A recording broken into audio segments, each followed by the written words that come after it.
Hi, my name is Adair Watters, and I am an archiver by trade, and I'm on the Archives Committee here at the Church of the Advent. Several years ago, the Archives Committee adopted our graveyard, and since then, in looking at it, we have noted the different types of stone, of course, but also the environment and the different types of things that damage our gravestones. And so we have undertaken to go ahead and repair the ones that we can repair. Today I am giving a class to Wofford's Lifelong Learning on gravestone repair and restoration. Cleaning, repairing, reassembling, and filling in cracks and gaps. Also how to remount gravestones. So this is something that's been an interest of mine, and I've learned how to do it in recent years, and I find it interesting, and I'm glad that we can begin and continue to restore the graveyard here at the Church of the Advent. Point out different types of stone that we have and is typically used in gravestones, and also point out some of the causes of the damage that we're experiencing here, because gravestones are susceptible to environmental damage over a period of time, as you see in family gravestones and church graveyards all over the place. I will read you this because this was written by Brad Steinecke, who's a historical librarian at the library, and did this piece several years ago. But he says, the graveyards at Nazareth Presbyterian near Reedville and Liberty United Methodist on Highway 221 are great examples of early church graveyards established in the 1700s that remain in use. A somewhat later but exceptionally good example of an old church graveyard is at the Church of the Advent, downtown Spartanburg. With its rough-hewn stonework and crowded tombstones, more than any other church in Spartanburg, it has the feeling of an old-world churchyard. We didn't pay him to do that. It was very nice of him to say those kind of words. Our earliest burial is this young man. He is Benjamin Hart McCullough. He was the son of what we call our first rector of the church. Wasn't actually, but John DeWitt McCullough is buried here along with his wife. But John McCullough helped found a lot of Episcopal churches in the upstate of South Carolina. But he was instrumental in founding this one. They submitted to the Diocese of South Carolina. There was only one diocese in South Carolina at the time. They submitted, I guess, an application, and they were turned down the first time. I read, I hope this is accurate, they said, well, you already got Methodist and Baptist and Presbyterians, you don't need an Episcopal church up there in Spartanburg. They didn't think it was big enough. At any rate, shortly thereafter, they reapplied and were admitted to the diocese. They met in other locations till they built what was the first body of the church. They completed that during the Civil War, probably with slave labor. We know it was with slave labor, and that was after a couple of missteps with contractors. But the transepts on either side, the north transept and the south transept, were added during the 1890s. And this bell tower, as you can see, was dedicated 1915 in memory of Georgia Alden Cleveland. You will see a handful of these markers. You probably know these imply that these fellows fought in the Civil War.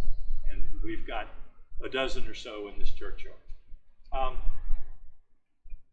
The types of stone that you'll see, the white stone, of course, is marble. As it turns out, marble is very soft, and you can, looking at this, you can see the erosion and the wear and tear that simply being rained on for all these years has done to it. Some of the marble monuments have been laid over flat, and a lot of the engraving is virtually washed out just by age. This is a good example of one type of repair, because we had to have a couple of trees removed some years ago, and the machinery took a big chip out of Vanoy Cleveland's marker, and they of course agreed to make it right and fix it. So M&R Granite came and picked up the marker, took it down to Georgia someplace, and what they did was ground off enough of the face of the stone to move the, remove the damage, not show the damage anymore. And then they had a photograph of everything that was engraved. So they re-engraved the face of it and reinstalled it. And I assume that's the original base. One that is in need of repair by us, and we will one day, is this little marble flat. That's a child's marker right beside it, and it simply needs to be lifted and flattened and put back in place. Not a big deal, except these stones are very heavy, and I've got a couple over here you're more than welcome to pick up if you'd like to. We have a couple of monuments that are made out of pink granite. One here, the Geddes Monument, and Dr. Pendleton's monument. But as they stand out because they're unusual.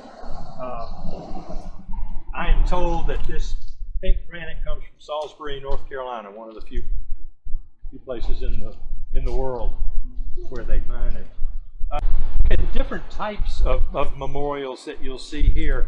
The tablet style monuments like this, of all kinds of sizes. One of interest is behind me, the two Kennedy memorials right here. Those are the founding people of the Kennedy, what we knew as the Kennedy Free Library. It was downtown, I believe, across from the Montgomery Building. And they gave the space for the first ever library. It was on Morgan Square. It was on the second floor of a building on the north side of the square. Later moved to the Kennedy Free Library. Later moved to Pine Street, and now, of course, it's our main library in town. These two obelisks are both in memory of the Mills family. Govan Mills and his son Otis are the Mills family owned a big chunk of property that's now Converse Heights, or part of which is now Converse Heights. So Mills Avenue, Otis Boulevard, a couple of names that survived the time there. And all of these are Mills family interments, and Puritan, his name appears on a Mills obelisk, so I'm assuming he was related to him. There were one or two burials maybe where that transept sits now as they built it out. We have there's a marker inside the undercroft, the room downstairs, and I can't remember the fellow's name, but there's a marker commemorating that person. I will point out the nice large monument down here of the Lucas family, and there's a plot there. The Lucas family at one time owned the lot all the way from Main Street to Kennedy Street, just the other side of this rock wall. And somewhere along the line, we acquired our property. Of course, there's a chunk in the middle that's now, well, I guess anything north of that tree line up there is Montgomery Commons now, but using some of the Lucas property. But at one time, we owned a lot of that. The Cates, R.Z. Cates, Robert Zimmerman Cates, World War I hero, had a house that faced Advent Street, and his lot went back to the Lucas lot, and somewhere along the line, we acquired a lot of that property. Another odd thing about our cemetery is that before or circa 1950, they needed more office space, restroom space for Pendleton Hall. So they added it on the other side of what is still the sacristy, and you can see the different type of building that was there. And you can also see that for some reason it didn't go all the way to the ground. Well, the reason it didn't go all the way to the ground is there are a couple burial sites under there with markers of the Moore family. And that's just what they chose to do. I would love to see that whole addition taken out and put it right back to the way it was. I don't think that'll ever happen in my lifetime, but I think it would look so much nicer if it were restored the way it was. But just an interesting choice. And the cemetery ends where the rock wall makes a little L down there at the end.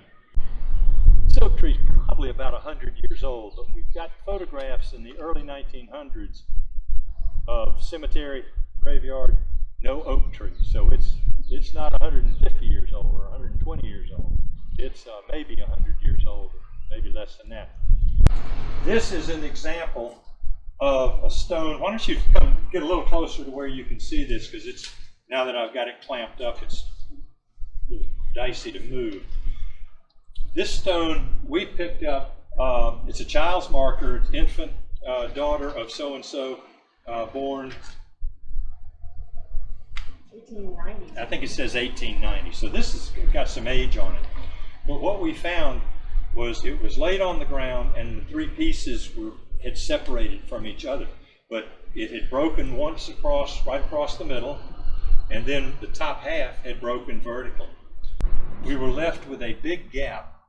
As you can see, the gap that I filled with the lime works was very deep in right here. For some reason, I don't know how that damage occurred. We just wanted to fill it and call to complete the repair. So that's what we did. Both sides of this, and using that material, and there's a small trowel that I use just to help smooth it. And then I mentioned sanding it. And I just with a smooth sanding block and coarse sandpaper, just sort of smooth it and get the a lot of the overage off of it and everything. But that's it. We had gaps to fill on the backside as well. But this is the material that we use to. You can use sand. This is just Crusher Run from the pavement company, and yeah, it still hadn't set up yet.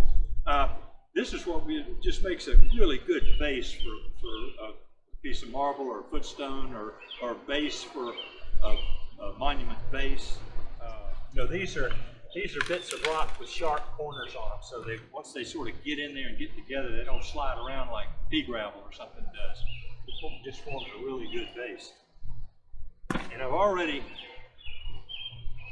measured approximately where I want this. I know that I want it right about there on the grade, and so I need to put a good inch or two of this down at the bottom.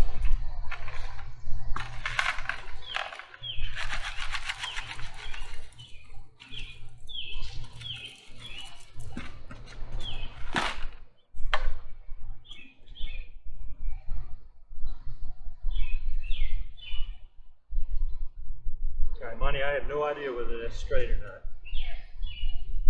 You can move it toward.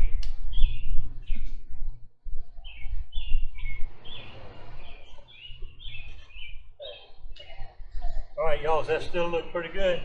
Yes. All right. I suspect for restoration it's well made. I agree. Yeah. Yeah. Might take a shovel for it. Try not to get this.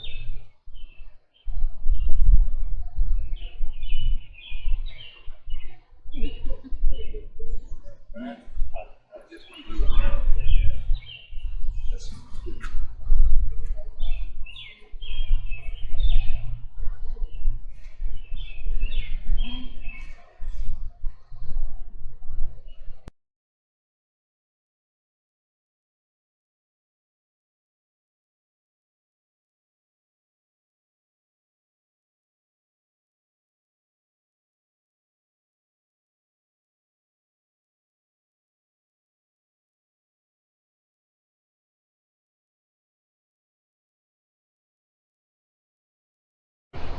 Looks good. It's good and solid, it's straight, lined up.